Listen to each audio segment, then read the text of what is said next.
Coming back to life, I decided to let Iris have what she wanted this time around. Without me in her way, she could be with the man she truly loved, then maybe she wouldn't die with a lifetime of regret. In my year, Iris had killed herself without any warning. That morning she'd been her usual self, eating breakfast with me. She'd even complimented the new chicken and noodle soup I'd made, saying it was good, and finished 2 bowls. But when I got back from the grocery store that afternoon, I found her on the bed, no longer breathing. On the nightstand, an empty box of sleeping pills. Iris had been a doctor for decades, a celebrated surgeon with a wall full of plaques. Getting her hands on a powerful sedative wouldn't have been hard. The dose was massive. There was no chance of bringing her back. Numb with grief and confusion, I handled the arrangements. It was only when I finally entered the study she'd never allowed me into, sorting through her things, that I uncovered the secret she'd hidden for a lifetime. Iris had been deeply in love with someone else, a man she'd adored in college named Simon Reed. The morning she died, she had received news of his passing. She chose to end her life as a final tribute to their love. In her drawer was a photo of him. He stood under a canopy of campus trees in a dark gray suit, handsome and sharp. He was striking, with the same scholarly air as Iris, a quiet intensity one always knew I lacked. It had been the source of my insecurity for decades.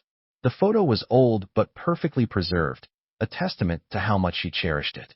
Besides the picture, I found a large box of unsent letters. For decades, Iris had written to Simon, pouring out the longing she could never speak aloud, but for fear of disrupting his life, she had never mailed them. I don't know what possessed me, but I sat there, my hands trembling, as I opened them one by one. I read them all, a masochistic all-night vigil from dusk till dawn. Between the lines of her dense, elegant script, I discovered a completely different Iris. The woman I knew was cold, sometimes going a whole day without saying more than 2 words to me. I'd always assumed she was just introverted by nature and had gotten used to it over the years. But the woman who wrote these letters was fiery and passionate, her emotions so rich they practically bled through the paper. I never knew she possessed such a powerful need to express herself, to share. She wrote to Simon about every little thing in her life. The nervousness that kept her up all night before her first surgery, her first promotion, the first time she received an award, the time a patient with a bad temper yelled at her, the time she was on a business trip and ate a slice of New York pizza he'd always raved about, the time she was sick with a terrible headache. She never told me any of this. Even when I asked, she'd brush it off, showing no desire to confide in me. I remember when she got her first promotion, I cooked a huge celebratory dinner. She didn't get home until after. Ignoring the spread on the table, she just said, "I already celebrated with my colleagues," and went to wash up. Another time, after a patient had berated her, she came home in a foul mood and locked herself in the study. I had no idea what was wrong until I called one of her coworkers. When I asked her why she didn't tell me, she said coldly, "What good would telling you do? How could you help? Do you know anything about how a hospital works?" Already sensitive and insecure, I was left speechless. Among the letters, I found a small separate bundle tied neatly with a silk ribbon. Opening it, I saw they were the few letters Simon had written back to her. They had reconnected over a decade ago. She was on a business trip down south when someone organized a college reunion and they met again. Iris learned that Simon's life hadn't been easy. He had married the daughter of a wealthy businessman and enjoyed a few prosperous years, but then his wife developed a gambling addiction and lost everything. Hearing his story, Iris was heartbroken. The very next day, she went to the bank and wired him $. From then on, her letters of longing weren't just confined to the box. Occasionally, she'd actually mail one, and along with it, a money order. For more than years, Iris had been quietly supporting Simon. 8 years ago, Iris decided to sell the old starter home we owned. She told me a friend in pharmaceutical research had a promising new project that needed investors. She planned to put the entire sale, nearly $, into it. When I tried to ask for more details, she shot me that withering, contemptuous look I'd come to fear. "Why are you asking? It's not like you'd understand." That shut me up. A year later, I remembered and asked if the project was finished. "Pharma projects take years," she snapped impatiently. "It's not that fast." I never asked again. It was from Simon's letters that I finally learned where the money really went. 8 years ago, Simon's son needed to study abroad, and he called her crying about how hard things were. Iris decided to sell the house and wire the entire sum to Simon to pay for his son's education. Simon wrote her a long, grateful letter, his words dripping with regret for what they had lost. In an age of smartphones, they still chose to write letters by hand, a uniquely romantic way to commemorate their past. How poetic. If it had only been the letters showing me she loved someone else, it would have been painful but manageable. After all, her decades of coldness had long since eroded the intense love I once had for her. My feelings had faded into a quiet familial duty. Love? I hadn't cared about that in years. What truly shattered me was a medical document, a surgical report. Just before our wedding, Iris had undergone a tubal ligation. After that series of shocks, I was surprisingly calm. When Iris's lawyer arrived with her will, hearing that she'd left her entire share of our assets to Simon's son, I couldn't even muster a cynical smile. I politely saw the lawyer out and went downstairs to get some groceries. Iris was dead, but I still had to live. She'd left a good amount to Simon's son, but as her husband of decades, I was entitled to my half. It was enough to see me through my remaining years comfortably. I was only, with good health. I had a lot of life left to live. I had to start planning how to spend it, but you never see it coming. As I crossed the street, a car driving on the wrong side lost control and barreled toward me. My last conscious thought was the surreal image of my own body flying through the air. When I woke up again, the face staring back at me from the mirror was years old, boyish and raw. I was stunned. I was reborn.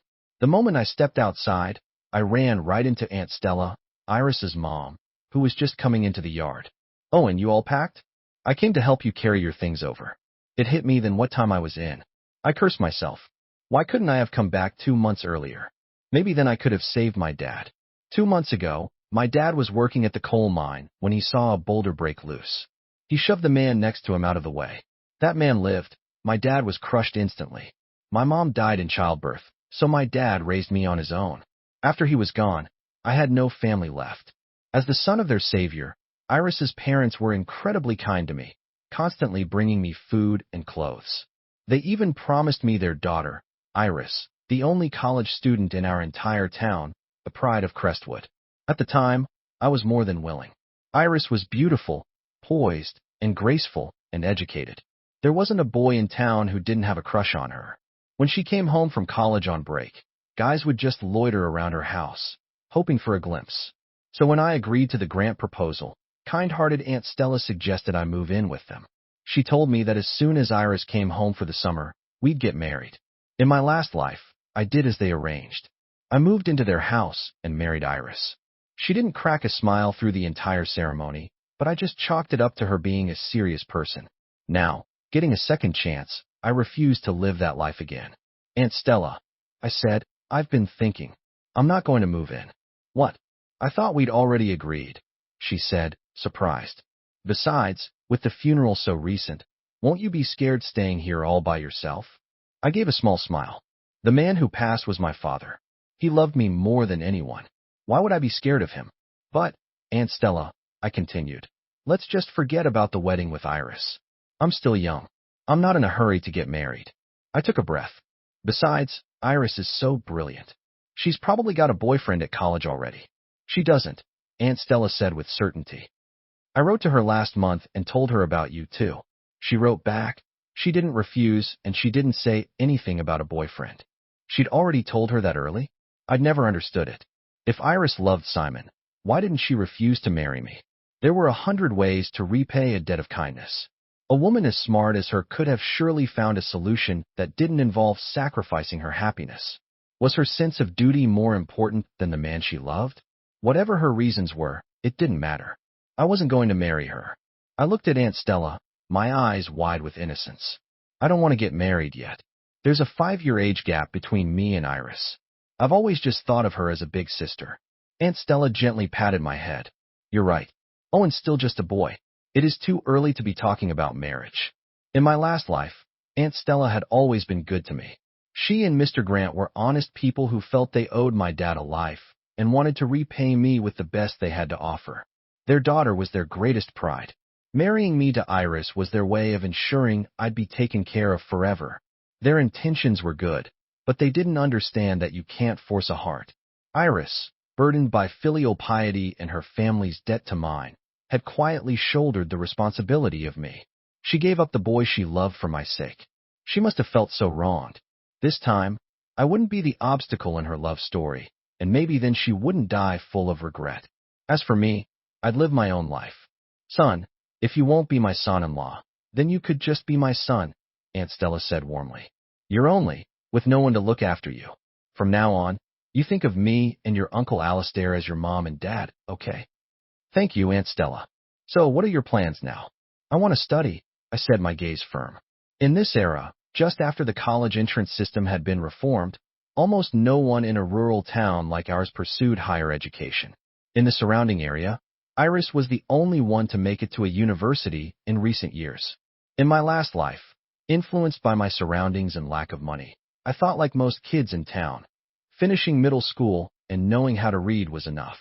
You get to a certain age, marry someone decent, and spend your life working for your family, a simple life. But that's how most people I knew lived. But after decades with Iris, after witnessing how the world changed, I knew just how important knowledge and a degree were. I could sense Iris's contempt for my lack of education. She never introduced me to her colleagues or friends. She never brought people home. I was envious of those educated people with respectable careers. I wanted to be like them, polished, successful, able to stand on my own 2 feet. Back then, though, marrying Iris felt like winning a lottery. She was the woman I loved and the most brilliant person I knew. I was filled with joy and hope. Even as my love for her slowly died in our marriage, I never felt cheated. A simple life was a blessing. You can't have everything. Not until I learned about her regret. I asked Aunt Stella if I could borrow Iris's old textbooks, and she generously brought over all of her books. I looked them over. The notes and practice tests were a few years old. The best bookstore was in the state capital, so I decided to make a trip to buy the latest materials. Travel wasn't as restricted anymore. I just needed a letter of introduction from the town mayor. Aunt Stella helped me get it sorted out. She also gave me a big package of things to take to Iris, whose university was in Morgantown. Once on campus, I asked for directions and made my way to her dorm. From a distance, I saw a crowd gathered. As I got closer, I saw the 2 people at the center of it all. It was Iris and Simon Reed. The handsome, well-dressed young man was holding a bouquet of flowers, boldly declaring his feelings to the radiant girl in front of him. So this was how it happened. A man could just openly confess his love. Looking at Simon, I felt nothing but envy. Envy for his confidence, his courage. Iris Grant, I like you. Will you be my girlfriend? People around them were whispering. Wow. The campus heartthrob from the English department is confessing to the genius from the medical school. They're a perfect match. So even back then they were seen as the ideal couple, and I was the villain who had torn them apart. No wonder Iris treated me so coldly in her last life. I'm sorry, Simon. I can't. Iris's cool, magnetic voice cut through the air, stunning everyone. She had actually refused him. She turned him down, a student gasped. Simon's eyes dimmed in an instant, his voice full of disappointment. Why? Is there something wrong with me? No. Simon, you're wonderful, Iris said, shaking her head with a sad smile. But I can't be with you because back home, Iris, I shouted, cutting her off. I understood. In our last life, this is how she had rejected him, by telling him she had a fiancé back home. Simon had walked away heartbroken. She had returned home to marry me, and spent the rest of her life unable to let him go. This time, I refused to be the cause of their tragedy. The 2 of them turned to look at me. Iris's face was a mixture of shock and panic. She frowned. Owen, what are you doing here? Who's this? Simon asked, staring at me. I smiled at him warmly. Hi, I'm Owen Miller. I'm Iris's younger brother. Brother? You don't have the same last name. A cousin. Simon's tone was slightly accusatory. I'm her parents' godson, I explained. Our families live next door to each other, so we grew up together. She's like a real sister to me. After I'd insisted on calling off the engagement, Aunt Stella had said she'd adopt me as her godson and even throw a small party to make it official. Hearing my explanation, the hostility in Simon's eyes visibly lessened. You look pretty young. How old are you? He even managed a small smile. I tried my best to act like an innocent kid. 5 years younger than us. You're just a kid. This time his smile was genuine. Owen, are you here too? Iris started. Oh, I came to the city to buy study materials. I interrupted, holding up the package. Aunt Stella asked me to bring this for you. She took it. Study materials? Are you planning to go to college? My voice was loud and clear. I'm going to get into college. With a crowd of curious onlookers still staring, Iris didn't want to be the center of attention any longer. She dropped the package off in her dorm and quickly led Simon and me away from the crowd. I didn't shut up as we walked. Simon, were you just asking my sister to be your girlfriend? I chatted. She's so lucky to have a handsome guy like you confessing to her. But Iris, why did you say no? How could you? How could you be so cruel? Iris just looked at me, momentarily speechless. The reality of his rejection finally sinking in, Simon became persistent. He grabbed Iris's sleeve. Yeah, why did you turn me down? If you don't give me a clear answer today, I'm not letting this go. Suddenly, a look of realization dawned on his face. This isn't like one of those old stories, is it? You don't have some kind of childhood fiancé back in your hometown, do you? Iris flinched, her guilt obvious. She glanced at me, hesitating. No way. I answered for her. I'm from the same town. If she had a fiancé, don't you think I'd know? In fact, Aunt Stella asked me to find out if Iris had a boyfriend here at school. She said Iris is really shy and never tells her family anything. So she's dying of curiosity. Really? Simon brightened, turning back to her. Then why did you reject me? Am I not good enough for you? Iris sighed. It's me who's not good enough for you, Simon. You grew up in the city. Your parents have stable factory jobs. Your family is well off. I'm from a poor rural family. Your parents would never approve of me. All that matters is that I approve of you. Who cares what they think? Simon was genuinely happy now. So that's why you said no? What do you have to feel insecure about? You get great grades, you're beautiful, and you're professor's favorite student. Once you graduate, you'll stay in the city and become a doctor. You have a great future ahead of you. That's the future, but right now. Iris's voice trailed off sadly. I don't care. That's not a good enough excuse. Simon stared at her intently. I'll ask you one more time. I like you, Iris Grant.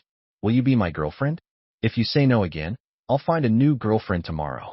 You know there are plenty of girls who like me.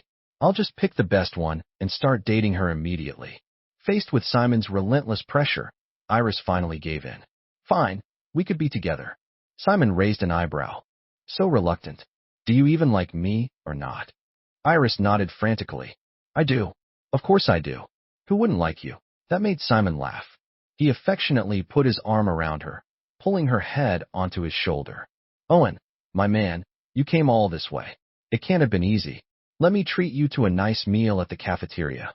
He must have been in a great mood because he generously bought me the 2 most expensive dishes on the menu. After we ate, Iris walked me to the bookstore to buy my materials. Simon wanted to come, but he had a class that afternoon. No skipping class, Iris told him sternly. He had no choice but to head back. In the bookstore, I asked her sincerely, Iris, you've done this before. Can you help me pick out the most useful review books? After we finished, she walked me to the bus station. On the way, she started to say something several times, but stopped herself. Finally, as I was about to get on the bus, she spoke. Owen, did my parents mention anything to you about the 2 of us, you know? You mean about getting married? I grinned. Iris, I don't want to get married right now. I just want to study. But your dad saved my dad. That's a huge debt we have to repay it somehow. Then help me with my schoolwork. Help me get into college, too. We can call that repayment. I looked up at her, my eyes full of sincerity. You don't want to marry me because there's a girl you like? She asked suddenly. Huh. I feigned innocence. Like who? What's like? Why would I like a girl? Iris looked at me, a sense of relief in her voice. You're right. You're not even grown up yet. What would you know about liking someone? She patted my head like I was a little kid. Go home and study hard. If you have any questions, you can write to me. I will. I stood in the doorway of the bus, turning back to wave at her. Bye, Iris. I spent the next 6 months at home, teaching myself the middle school curriculum. Aunt Stella had the mayor help me register for the high school entrance exam in the county seat. I passed and got into the best high school in the city. For the next 3 years, I lived in the dorm, squeezing every possible minute out of the day for studying. I even ate with a textbook in my hand.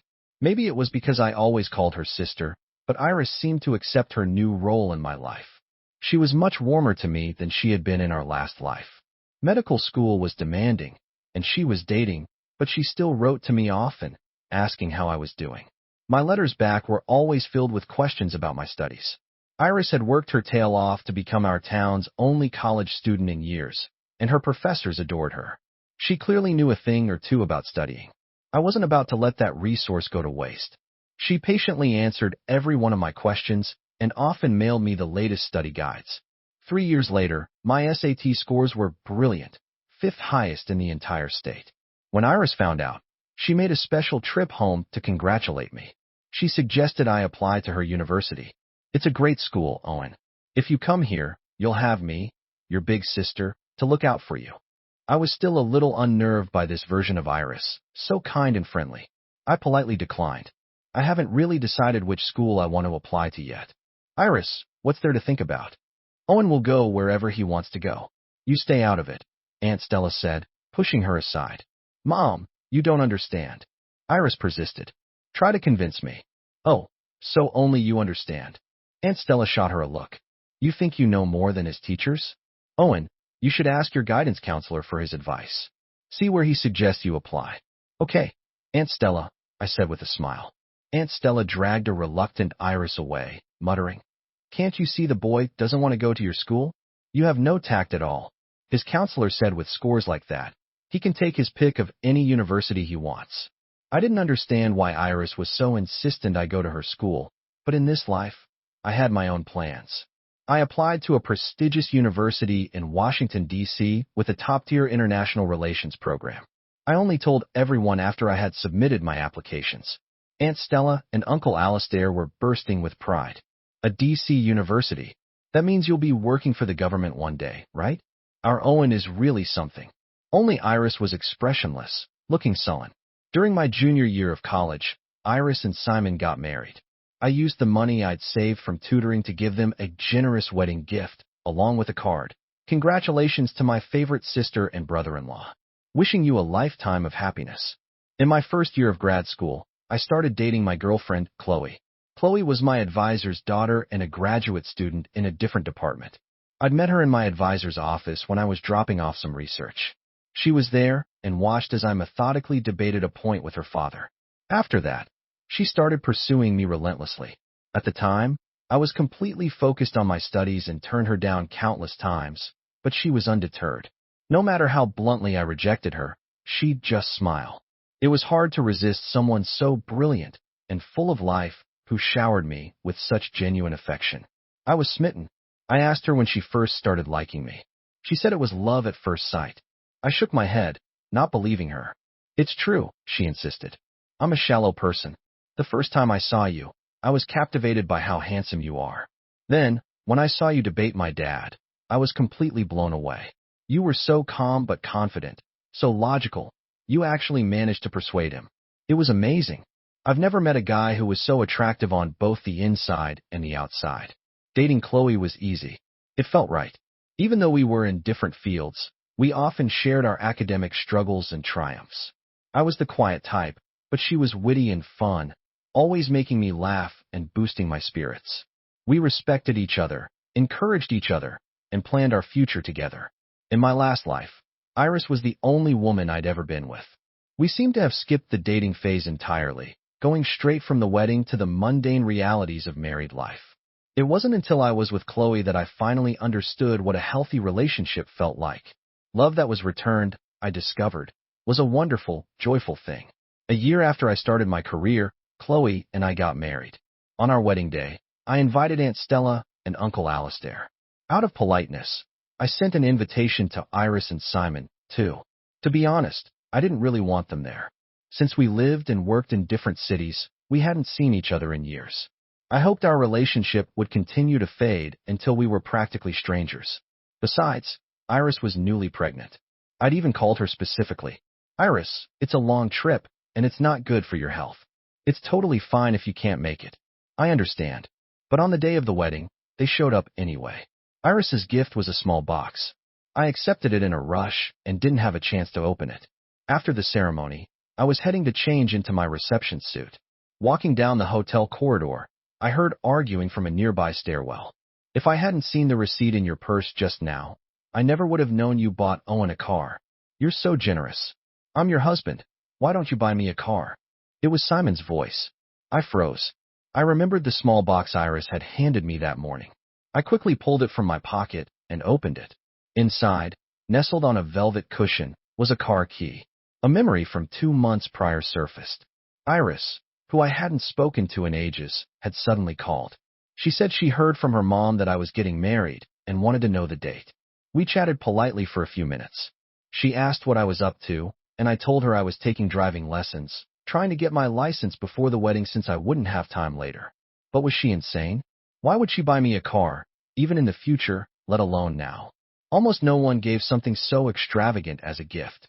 From the stairwell, Iris's voice rose. Owen is my brother. He spent a lot of money helping my parents over the years. What's wrong with me, as his sister, buying him a car? I don't even have a car yet. What gives you the right to buy him one? You can't even pass your driver's test. What do you need a car for? I don't care if you don't get that car back. We are through. Why are you being so materialistic? I slowed my pace and slipped past quietly. I thought about my last life. When Iris first bought a car, I wanted to get my license, too. You shouldn't even bother, she'd said. With your middle school education, you'll never pass the written test. Don't waste your time. A few simple words from her had extinguished the small spark of ambition I'd managed to ignite. I just didn't understand Iris. She always seemed to. I hope this revised text meets your requirements. Would you like me to perform another replacement or alteration on a different piece of writing, to be harshest with the people closest to her, her husbands? In our last life, she gave me the cold shoulder for decades while showering a man thousands of miles away with concern. She never bought me a single piece of clothing, but when Simon mentioned in a letter that the winter was especially cold, she went out of her way to buy him a down coat and mail it to him. This life, she married a man she supposedly loved, but she didn't seem to treat him much better. She knew he was trying to get his license, yet she put him down, saying he'd never pass. She'd rather buy a car for a nominal brother than for him. I couldn't fathom her logic. After the wedding, as I was seeing him off, I took the opportunity to pull out the small box and press it into Simon's hand. Simon, I just found out what Iris gave me. It's an incredibly generous gift, and I appreciate the thought, but I absolutely cannot accept this. Before either of them could react, I turned and practically ran away. After the wedding, Chloe and I settled into a warm, peaceful life. Our jobs were demanding, but we always made time for each other for dinners, dates, and vacations. My career was taking off, so I discussed waiting a couple of years to have kids with Chloe, and she agreed. But our quiet life was shattered by the arrival of one person. I don't know what possessed Iris, but she applied for a transfer to a hospital in D.C. All of her experience, her connections, her entire professional foundation was back in her old hospital. If she'd stayed, she would have had a brilliant career, just like in her last life. D.C. might have been a bigger pond, but she was starting from scratch. More opportunities, yes, but far more talent to compete with. It would be much harder to stand out. Her parents yelled at her, her husband begged her not to go, and she had a newborn at home, but none of it changed her mind. So I was completely floored when Iris showed up at our front door. Not only had she transferred to D.C., but she had, without a word to anyone, rented the house directly across the street from ours. From then on, she was a constant presence in my life. On weekends, when Chloe and I wanted some time to ourselves, she'd knock on the door with a six-pack of beer and takeout, insisting on having dinner with us. When her friends came to visit, she'd invite them out to dinner and always insist we come along. She would try to give us the fruit and milk she got as holiday bonuses from the hospital. Bound by politeness, we had to put up with it, but it was becoming unbearable. Then one day, Chloe said to me, "We should sell the house and move." My heart leaped. Great minds think alike. But on the surface, I just asked, "Why?" "I thought you loved this place." This was our first home, a house we had chosen together in a neighborhood we both loved. The community was beautiful, and it was a convenient commute for both of us. The houses here were in high demand. We'd had to pull some strings just to get it. Chloe hesitated for a moment before saying, "I don't think your sister Iris has proper intentions toward you." I was shocked. That's impossible. While we both wanted to move because of the same person, our reasons were different. I just found Iris annoying and wanted to get away from her. Chloe was imagining things. How could she possibly have feelings for me? I'd been married to her for decades in another life. I knew for a fact that she looked down on me, that she despised me. Chloe snorted. I'm a woman. You think I can't tell? You're my husband. The way she looks at you is the exact same way I used to look at you. A chill went down my spine. It couldn't be. Haven't you noticed? The fruit she brings over is always your favorite. Kiwis, mangoes. That stuff is expensive, and she brings it by the case. And the other day, when a motion sensor light in the hallway was broken and you twisted your ankle, I called a handyman the next day, but when I went out, I saw her on a stepladder checking the wiring herself. Now that she mentioned it, it did seem that way. Goosebumps broke out all over my skin. She absolutely has inappropriate feelings for you. I can't have her hanging around you. Chloe said, her tone firm. So we sell the house right away? I asked. I've already listed it with a realtor, she said. That startup I invested in with my friends last year just paid out big. I'm thinking we buy a detached house in a gated community. That way she can't just move in next door again. Chloe's jaw was set. You're not mad at me? I asked tentatively. She wrapped her arms around me. An attractive man is going to attract attention. That's normal. It's not like you did anything to encourage her. Why would I be mad at you? The only one to blame here is Iris for having no morals and no boundaries. We moved as fast as we could after that. I used every excuse I could think of to avoid seeing Iris. A few months later, Chloe and I were having dinner at home when the doorbell rang. Chloe was pouring me a drink, so I got up to answer it. When I opened the door, Simon was standing there. Simon! Before I could finish, a fist flew at my face. I dodged it just in time. Hearing the commotion, Chloe rushed over and pulled me behind her. Oh, and you bastard! Seducing your own sister. Have you no shame? Simon sobbed, then picked up a cardboard box at his feet and hurled it at me. Chloe stood in front of me, shielding me. Watch your mouth, she warned him. Simon, I have never done anything inappropriate with Iris, I said calmly. Simon collapsed to his knees, a sobbing, wretched mess. Yeah, right, he cried, his voice hoarse. You don't know anything, you're innocent. But your precious sister is divorcing me. I came here to try and win her back, and I found the letters. She's been in love with you all these years.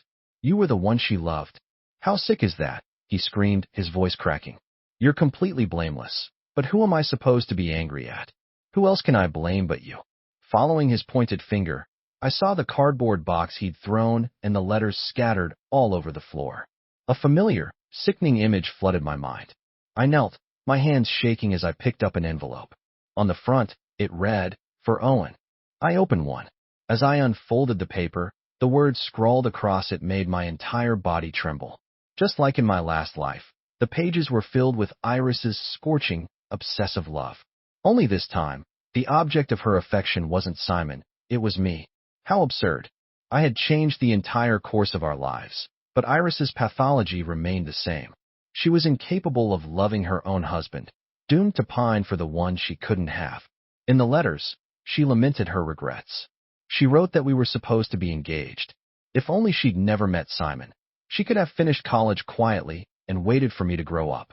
She complained about Simon's mediocrity and materialism, how he'd been so handsome and noble in college, but had become a man with no ambition after marriage, unwilling to work or better himself. In her telling, all Simon did was spend money, shop, and obsess over clothes. He had wasted his college education, she wrote, and had no drive. She said he couldn't understand the things she wanted to talk about, that they no longer had anything in common. But me, she wrote, I was different. I was smart and hardworking, getting into a top university on my own merit, driven in my career. In letter after letter, she described how much she regretted her choices. She wrote over and over how much better life would have been if she had married me. We came from the same place. We had both made it to college. Our minds would have been in sync. We would have had so much to talk about. We were, she lamented, the perfect match, but we had missed our chance. After skimming just a few, I started to laugh, a bitter, hollow sound. In my last life, I'd read these same words in her letters to Simon. Back then, she'd said that she and Simon were the perfect match, but had tragically missed their chance. Simon, what are you doing? Iris came rushing up, pulling the weeping man up from the floor. Huh? So you could indulge your disgusting secret fantasy? You abandoned your husband and child, left your home, and came all the way here to hover around him. Simon sneered. But he's your brother, and he has a wife. Wake up. Iris, shut up. The moment Simon started talking, Iris had tried frantically to cover his mouth. It was no use. The words were already out. Owen, Iris looked at me in a panic, wanting to explain but not knowing how. Her face was flushed with shame. You love him, but you don't have the guts to admit it. Simon's expression turned vicious. So you do know how twisted your feelings are? Well, it's too late. Your precious little brother has already read your disgusting letters. Huh? How are you ever going to face him now? Only then did Iris notice the letters scattered on the floor. Her face went deathly white. She scrambled to the ground, desperately stuffing them back into the box. Her hand was shaking so badly she could barely hold them. Finally, she gathered them all, clutched the box to her chest, and ran, stumbling away. The entire time, she never once dared to look at me. After that, I never saw Iris again. I heard she left D.C., but she didn't go back home. No one knew where she went. A year later, Aunt Stella called me. She said my name, then fell silent for a long time, as if struggling to find words. Aunt Stella, whatever it is, you can just tell me, I said, my voice as gentle as always. I had no patience for Iris, but Aunt Stella had never done me any harm. I could separate the two. Owen, can you come see Iris? She's hanging on by a thread, and she keeps saying your name. Iris had been in a car accident. She wasn't going to make it. I couldn't refuse Aunt Stella's plea. I booked a flight that night. In the hospital room, Iris was a mess of tubes and wires. When she saw me, she managed a faint, pained smile. Owen, I'm sorry. I wasted decades of your life. I froze. Iris had remembered too. I stood by her bed, looking at her for a long moment, and then I smiled. You know, when I read those letters you wrote to me, I was stunned. How were they any different from the ones you wrote to Simon in our last life? In them, you said how wonderful it would have been if we had gotten married, that you would have had no regrets. But now you know the truth. We were married in our last life, and what was the result? You were still full of regret. You spent your entire life hung up on not being with Simon. And because I married you, I never got past the high school education. This life, without you, I went to college. I have a great career and a happy marriage. Iris, in our last life, you were the one who held me back. In our first life, after we were married, I had wanted to go to night school to better myself, but then Iris's family had a crisis. Her father had another stroke of bad luck and drowned while helping a friend with his fishing boat. Her mother was so devastated by the blow that she had a stroke and became paralyzed. I brought her into our home and cared for her meticulously for 6 years until the day she died. Iris was busy with her career then. I never let her worry about a single thing at home. This life, because of my interference, her father never went out on that boat. He and Aunt Stella were still alive and healthy in every way. Iris's marriage this time around should have been much smoother. Simon's family was better off than mine. He provided a generous dowry. Her parents were healthy and weren't burdened. And still, she made a complete mess of her marriage. I used to not understand it. I said, how a person could live in a constant state of regret. Regret in the last life, and regret in this one, too. Simon was your great love, the one you supposedly cherished your whole life. In our last life, you even killed yourself for him. But this time, you had him, and you still weren't happy. Now I finally get it. It's because you're greedy. You're never satisfied. The grass is always greener, and you never appreciate what's right in front of you. For you, the best thing is always the thing you can't have. Iris smiled a desolate, tragic smile. She struggled to speak. You're right. I deserve this. Her breath hitched. Someone like me doesn't deserve to be happy. This is my karma. Owen, I'm glad that this time you didn't choose me. Seeing the color drain from her face, her breathing becoming more labored, I quickly called for a doctor. In the end, Iris survived, but she would never walk again. She was confined to a wheelchair for life. Simon left her and their child. Her parents took her back to their little house in Crestwood. The elderly couple now had to care for their daughter and raise their grandson. Life was hard. Not long after, Iris killed herself one night. She left behind a suicide note and a bank card. In the note, she said she couldn't bear to be a burden to her parents and was too ashamed to keep living.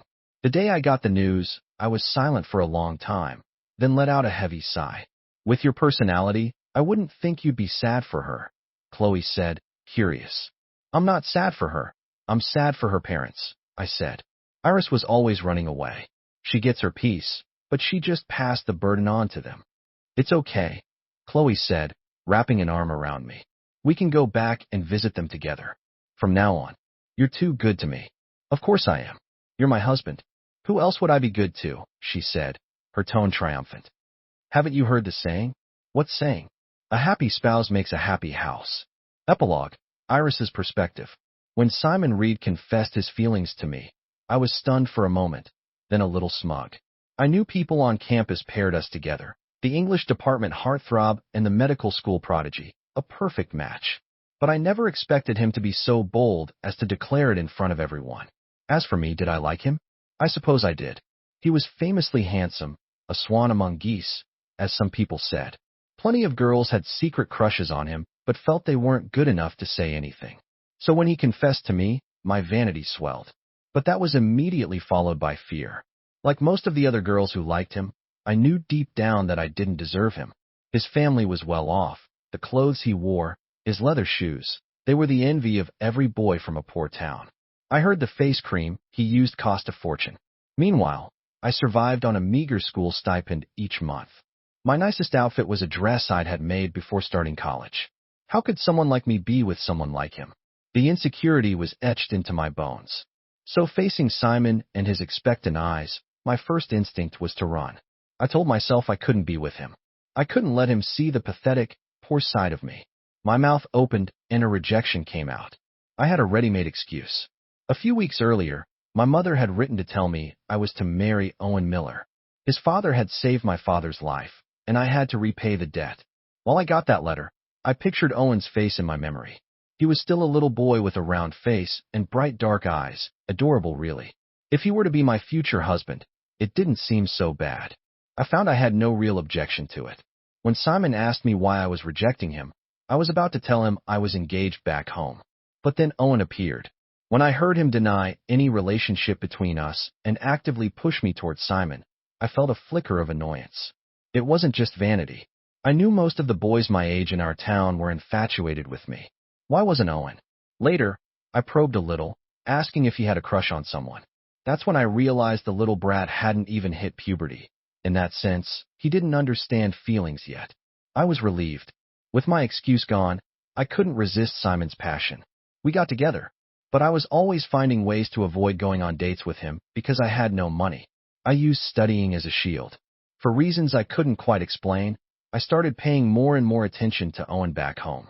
The difficult questions he asked in his letters made me realize the boy was very smart. I liked smart, ambitious people. I became more invested in him, saving what little money I had to buy him study materials and mailed them to him. He was even more brilliant than I'd thought. His college entrance scores were much better than mine had been, and though I knew he could get into a better university, I suggested he apply to mine.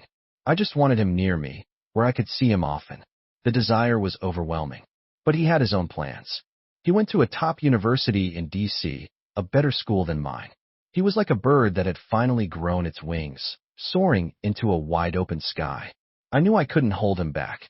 After graduation, I started my residency at the hospital, which pleased Simon's parents. I got married. The man I married was the dream guy for so many girls, but I didn't feel particularly happy.